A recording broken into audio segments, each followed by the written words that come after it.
Assalamualaikum warahmatullahi wabarakatuh.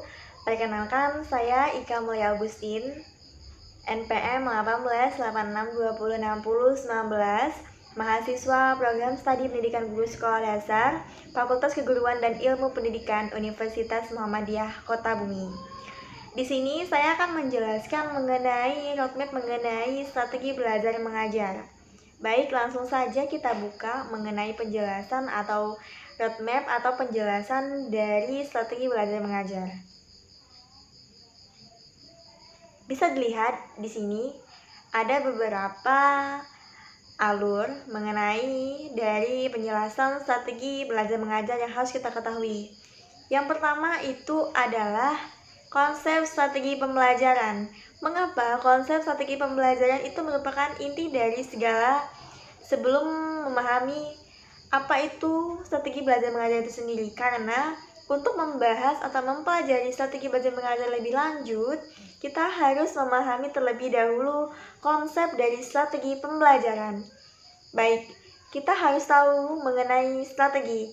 Strategi itu adalah salah satu rencana atau tindakan yang mungkin disiapkan oleh seorang pendidik sebelum terjun di dunia pembelajaran. Misalkan, ketika kita menjadi seorang guru, ada beberapa strategi atau siasat yang harus kita persiapkan untuk melakukan proses pembelajaran di dalam kelas. Jadi, ketika kita menjadi seorang pendidik, itu kita tidak boleh semata-mata harus langsung terjun mengajar, tetapi kita harus memiliki rencana yang sudah dipersiapkan dengan matang dan semaksimal mungkin agar dapat mencapai tujuan dari pembelajaran. Baik, langsung saja kita lihat di sini ada beberapa garis besar atau judul-judul yang ada di dalam strategi belajar mengajar.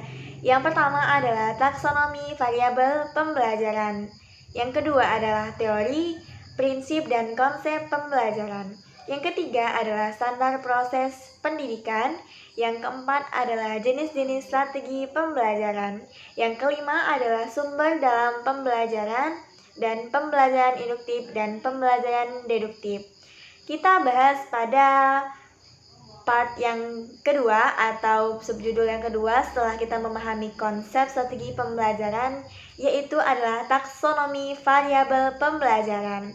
Sebelum kita masuk ke dalam memahami strategi pembelajaran, terdapat istilah atau taksonomi, di mana taksonomi itu sendiri merupakan pengertian dari aturan. Mengapa di dalam taksonomi itu harus terdapat aturan? Karena dalam belajar mengajar, itu semuanya harus ada aturan terlebih dahulu. Seperti halnya kita mengelompokkan suatu hal berdasarkan tindakan tertentu dalam rangka dalam variabel pembelajaran. Nah, jadi ketika kita melaksanakan pembelajaran, ada beberapa pengelompokan variabel pembelajaran. Salah satunya adalah variabel metode, variabel hasil, ataupun variabel dari pembelajaran. Jadi, semua atau hal-hal yang perlu kita lakukan atau perlu kita laksanakan ketika mengajar itu ada beberapa unsur variabel atau aturan variabel yang harus kita pahami terlebih dahulu atau kita lihat terlebih dahulu. Jadi tidak begitu asal saja. Jadi sudah jelas apa saja yang hendak kita lihat dari strategi belajar mengajar. Itulah dari pembelajaran taksonomi variabel pembelajaran. Selanjutnya adalah part yang ketiga atau bab yang ketiga, yaitu adalah teori, prinsip, dan konsep pembelajaran. Merupakan serangkaian teori, prinsip, dan konsep yang ada di dalam pembelajaran. Nah, jadi di sini pembelajaran itu memiliki ada beberapa teori, seperti halnya teori konstruktivisme, teori sosial, teori behaviorisme. Nah, itu semua ada beberapa macam teori yang ada di dalam pembelajaran. Misalkan teori behaviorisme adalah teori yang menempatkan sikap atau perilaku sebagai pacuan utama di dalam mengajar. Ada juga teori sosial di mana melihat tindakan sosial yang ada di dalam siswa. Yang kedua adalah prinsip. Prinsip ini ada banyak.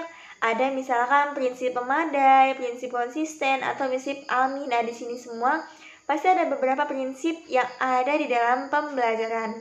Dan yang ketiga adalah konsep pembelajaran. Jadi, konsep pembelajaran itu adalah rangkuman atau dasar yang ada di dalam pembelajaran. Jadi, untuk melakukan proses belajar mengajar di dalam kelas, itu memiliki teori, prinsip, dan konsep pembelajaran. Yang keempat adalah standar proses pendidikan. Merupakan suatu ukuran tertentu yang menjadi dasar penilaian atau penetapan sesuatu dalam pelaksanaan pembelajaran. Nah, jadi di sini ketika kita melaksanakan proses belajar mengajar, kita harus melihat terlebih dahulu standar apa saja atau proses apa saja yang hendak kita lakukan penilaian dari penetapan atau pelaksanaan pembelajaran.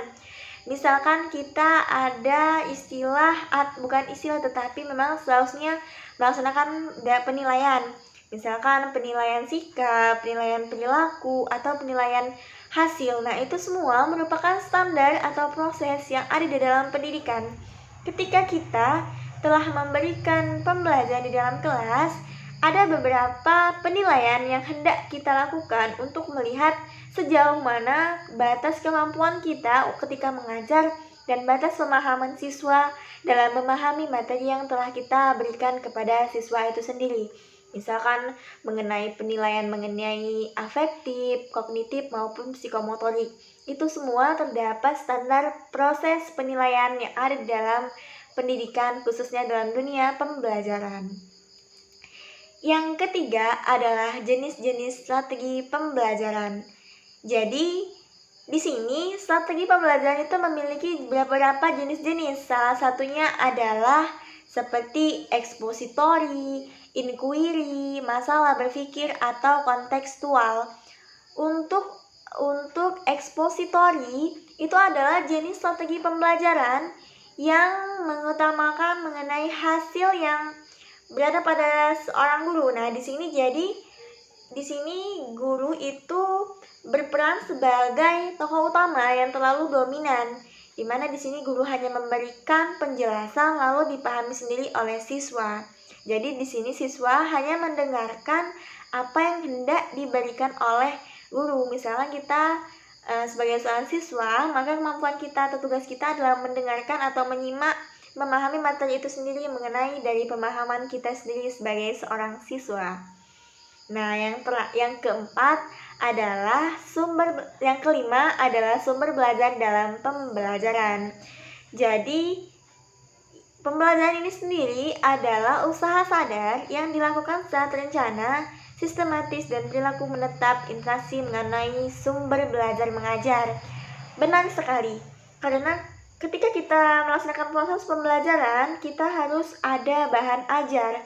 Misalkan dari buku ajar, dari daftar pustaka, atau dari silabus. Nah, itu semua adalah usaha yang dilakukan oleh seorang guru yang telah dilaksanakan secara terencana atau sistematis sebagai sumber belajar.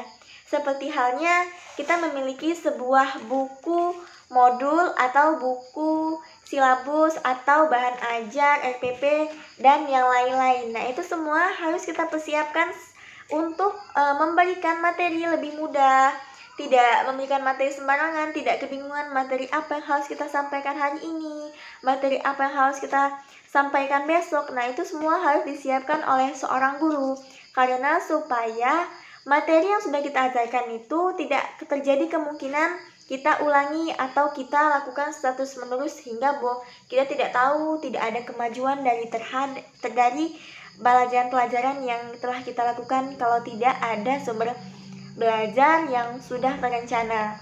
Jadi, misalkan kita sebagai seorang guru, kita harus menyiapkan silabus untuk 1 semester, kemudian RPP untuk 1 pertemuan. Itu benar-benar harus dipersiapkan seorang guru agar kita bisa melihat dan melaksanakan pembelajaran dengan lancar dan sesuai dengan tujuan dari pembelajaran itu sendiri. Yang terakhir adalah pembelajaran induktif dan deduktif.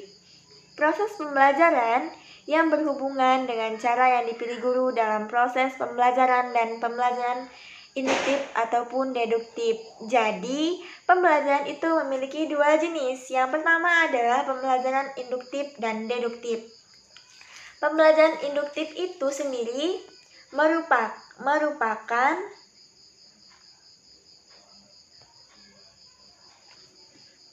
Jadi, pembelajaran induktif itu adalah pembelajaran yang dilakukan dari khusus ke umum, sedangkan pembelajaran deduktif adalah pembelajaran yang dilakukan dari umum ke khusus.